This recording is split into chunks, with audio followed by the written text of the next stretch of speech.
Hello, ladies and gentlemen. Welcome back to the Charles in Charge Cowboy Sports Report. Merry Christmas, everybody. It is Sunday, December 25th, about going on 5 p.m. Saw Green Bay take down Miami earlier. If they run the table like they did in 2016, they could be a scary team in postseason. They need Washington to lose one and them to beat Minnesota and Detroit at home, and they're in. Now, to our game yesterday, we did beat Philly 40-34 as they beat us with our quarterback two in 26-17. They had a 9-point win. We had a 6-point win. At Philly, more of a low scoring game. At our house, 74-point game. First drive, big play to A.J. Brown, ends in a field goal. Following drive was going well, and then Josh Sweat just snatches the ball out of the air that Dak throws and gives him the stiff arm, and outruns him and Tyler Smith to the end zone. We're down by 10, just like that. And then Dak responds with back-to-back drives into the end zone. Curse has an interception in between those to make it 14-10. CeeDee Lamb went off. He had 11 targets, 10 catches, a buck 22 touchdowns. The majority of his work coming in the first half, 90% of it really. He's become a number one receiver for sure. And I can say welcome to you, White Hilton. A lot of people said there's a reason why he was still at home, but there's a reason why we signed him. 10-year vet. He came into the league with 4.3 speed, but at 10 years, he's made multiple Pro Bowls. 10 years in the NFL, playing at a high level. Even though you don't have the same speed you did when you came in as a youngster, you have veteran tricks of the trade. He's a great route runner. He knows how to get open. Two big plays, 4th and 8 on our second scoring drive. He draws a PI call against Slay. And on 3rd and 30, it's Hail Mary time. It's like 4th and 40 Hodges on our rules of engagement. 3rd and 30, Dak just threw it up. Just threw it. It looked like he gave it all he had. 56-yard catch. T.Y. comes down with it. His first catch in a Cowboy uniform comes on 3rd and 30 on a drive to tie the game. Then Deron Bland gets a pick late for us to go up 3. The following drive, we force a fumble. Dak's second bad play. I mean, Dak did play good, but Dak's second bad play of the game was that run while we're up by 3. And instead of just sliding in bounds, he runs out of bounds at 2:01. And then on 1st and 10, he takes a 10-yard sack instead of just throwing the ball out of the back of the end zone. So it's 1st and goal at the 5, 2:01, and it's 2nd and goal from the 15, 156. And we run the ball twice. Eagles get to keep a timeout. And as y'all know, it comes down to 4th and 10 at our 19. They have one timeout left. 20 seconds on the clock. And 4th and 10, since St. Johnson was out, Driscoll kind of collapsed with Tank, and Minshew just had to throw it up there. It was that close to us blowing another game. If we don't blow the games against Green Bay and Jacksonville, 14 points in the 4th quarter, 17 points. Up 17 in mid-3rd quarter. And then against Jacksonville, knocking the ball out of Trevor Lawrence's hands with a little over a minute left. Should have sealed the deal, but did not.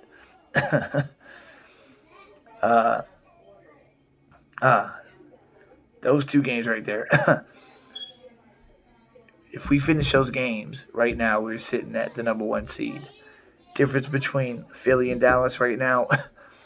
Philly had close games throughout the season. Week 1, Detroit, Jacksonville gave them a close game.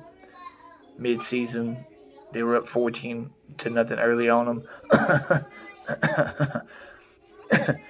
Philadelphia only didn't finish one of their games. That was at Washington. Or against Washington. I don't know if it was where it was at, but against Indy, a game they should have lost. They find a way to pull it out and win. They lose to us yesterday only because Jalen Hurts was not playing. I do give them that. If Hurts plays, most likely we lose. Flip side of that coin, if we have Dak at the helm earlier this season at Philly, chance we win that game. So that kind of splits itself even. Number 1 seed still in the air, but since that Jacksonville loss, it just makes it harder because we need Minnesota to lose 1. San Fran to lose 1 also now, since they're a 4-loss team, as we are. They have a better conference record. And we need Philly to lose out. Now, Lane Johnson has been a key cog in that line at right tackle. Looked like he got pretty hurt towards the end of the game. He looks like he'll be out at least until the postseason. We really don't know the length or duration or how serious Jalen Hurts' shoulder sprain is. I know in the presser before the Cowboys game, he sounded like he could play maybe if he wanted to. But, that's just X's and O's. Mind game type stuff. I really doubt Philly loses to the Saints and the Giants, even though the Saints are playing for the South Crown. Carolina, New Orleans, and Tampa Bay are all fighting for that division crown to play the 5 seed, which is right now us. So the Saints will be giving it all they got, and the Giants also. If we knock off Tennessee Thursday and Philly beats the Saints on Sunday, then week 18, we just should make that our bye week. To 17, it was a 17-week season for the longest time. We should just, at 12-4, take our bye week, put our second teamers up against Washington. That won't bode well for Green Bay, because Green Bay wins the next 2 and Washington loses 1. Green Bay would get in. Boy, wouldn't that be something? There'll be a team that I don't think anybody really wants to face in the postseason in January, because they're just ever since I come back, they had against us. They've been rolling. Beat Miami and Miami today. But Eagles fans, there's still a chance. It just depends on the severity of Jalen Hurts' injury. If he's out for a couple weeks, our guy was out 5 weeks. We went 4-1 without him. If the mustache is to be our starting quarterback for the remainder of the regular season, he's going to pull out at least 1 victory out of the next 2 games. I believe they are both at home.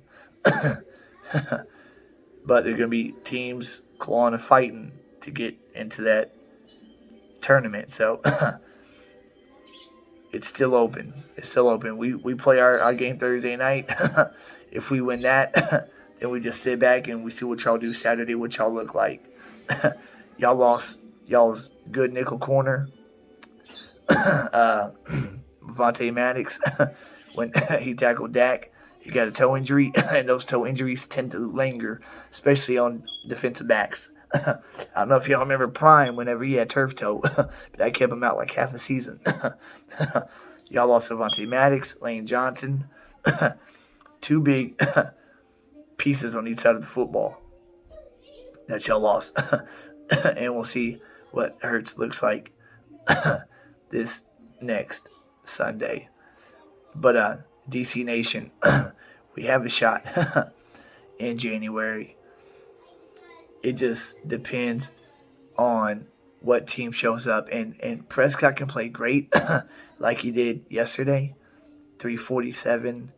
His completion percentage was out the roof. 3 touchdowns. I know that one pick was on the first drive, and it was a pick six, but he's got to quit throwing interceptions. I mean, he is good for at least one or two a game now. And I don't care if you score 40. That one or two a game will kill you, especially in January. Prescott has to fix that in the next game or two, or the next game. It just depends on how we want to play our cards. But yeah, Eagles fans, there's still a chance. Miami crumbling down the stretch. We'll see what y'all do at home against New Orleans and the Giants, who are both fighting to secure their spots into the tournament. And the Saints are fighting for a home game in round one, which would be against a 5 seed, which is right now us. We've got our playoff seed clinched. San Fran does, Philly does, Minnesota does. 4 teams so far. Winner of the South and seed 6 and 7. So 3 spots still open in the NFC and AFC. A lot of scenarios. But I wouldn't mind Green Bay getting in to the playoffs.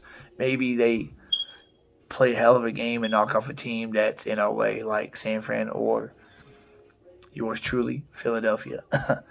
We'll see. But we need a week's rest, whether it's a self-induced bye week, week 18, or if we do somehow get the 1 seed. Because y'all saw what we looked like after our bye week, week 9. We come out at Minnesota 40-3, well rested. Y'all can see the defense is tired. Tank is banged up. Micah is banged up. He is 50% right now. Trayvon's banged up. Team needs a week off to rest and recuperate. So it's either a self-induced week 18 bye or a number 1 seed bye, which would be freaking amazing if we were to rally and get that number 1 seed. So we'll see how the Cards play. Yesterday's game was entertaining, frustrating. When we were down 34-27, and Dak had back-to-back sacks. It was 3rd and 30. Looked like we were about to lose it. And that new addition, T.Y., made his presence felt. I'm telling y'all, he is a better wide receiver 3 than Noah Brown, and he will make this offense more prolific. The offensive line, last thing, put the best 5 out there. I don't know why Tyron Smith is at right tackle. Put him at left tackle. The rookie's done good. Move him into left guard. He is better at left guard than Connor McGovern. And he's a lot stronger. And put Jason Peters at right tackle. He can hold the position down as well as Ty Smith is. They're both Gold Jacket Hall of Famers. Why not have 3 Gold Jacket Hall of Famers out there at once like we did once before when we had Fred Beard at center? Ty Smith, Tyler Smith, Beadash, Martin, and Peters. That should be the starting 5. I don't know why McGovern is at left tackle and the rookie's still at left.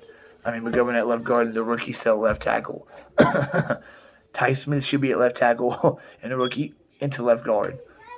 That's the best 5. That's what makes the most sense. I don't understand the logic there. You don't want to stunt the kid's growth. I understand that you're not. We're looking to win now. Enough about the future. We've worried about the future enough to win now. So hopefully Joe Philbin and McCarthy and Kellen Moore get together and say, hey, we ain't been able to run the ball that well lately. Pass protection's been shaky at best. Dak got sacked 6 times against Philly. Maybe we ought to put our best 5 guys out there. Yeah, that makes a little bit of sense, huh? That is just some thoughts I have. Please subscribe, like, and share. I always forget to say that in the beginning. My goal is to get to 1,000 subscribers, 4,000 watch hours. When I do that, I can start doing live shows. And when I start doing live shows, they will be live. If you know what I mean, I'll have a call-in line. a Zoom in line. Some shows a Zoom in line, so y'all can call in, agree with me, disagree with me, or we could just chop it up about passion that we share the star. Or if y'all an Eagles fan, or a Skins fan, or a Giants fan, call up and we could just share our thoughts about the East and the love and passion we share for you, the teams that we have, and just my channel's gonna be good. Still new, still growing. Please hit the red subscribe button. It's free. Comment. Tell me what your thoughts about the game yesterday were. I just told you mine. I'll catch y'all later on during this New Year's week, guys. Y'all have a good Merry Christmas. Charles and Charges out.